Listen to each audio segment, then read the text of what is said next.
Thank you very much. I'd like to call to the microphone Alli and then Kevin Marin.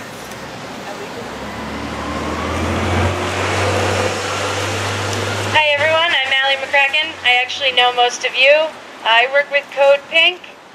Code Pink started as a group of women opposed to President Bush invading Iraq. And since 2002, Code Pink has been fighting to end U.S. militarism abroad.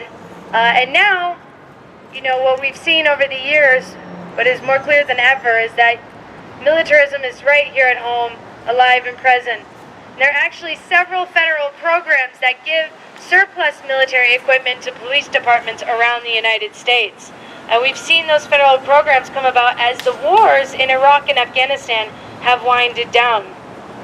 So just as much we're opposed to the wars abroad, we're opposed to the wars on our communities here at home.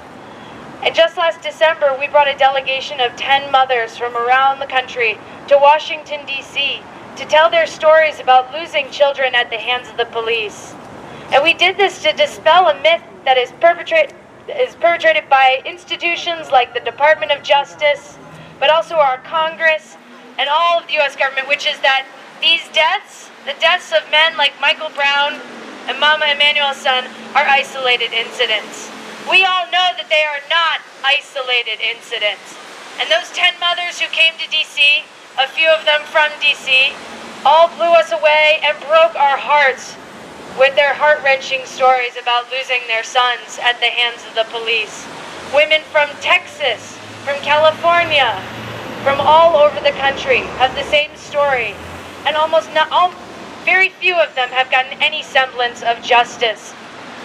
And so right now, Code Pink is working on a campaign to get military equipment out of the hands of the police, and we're supporting other organizations who are demanding accountability and transparency now. Just last week, there was a national conference of mayors in Washington, D.C. We have a mayor from Newark, Baraka Ross, who is championing our resolution to reject military equipment in communities. And so we're really excited to be working with him, and we hope that all of you will join us on this campaign to get communities across the U.S. to rise up and say no to grenade launchers, to tanks, gun silencers, all this crazy crap that cops don't need, to get that out of their communities. There are already examples of cities who have returned the equipment and who have rejected it. And it's just one step to dealing with the systemic racism that is the cause for all of these horrible and unjust deaths. But it's one thing that we're doing, and we hope that you'll join us in.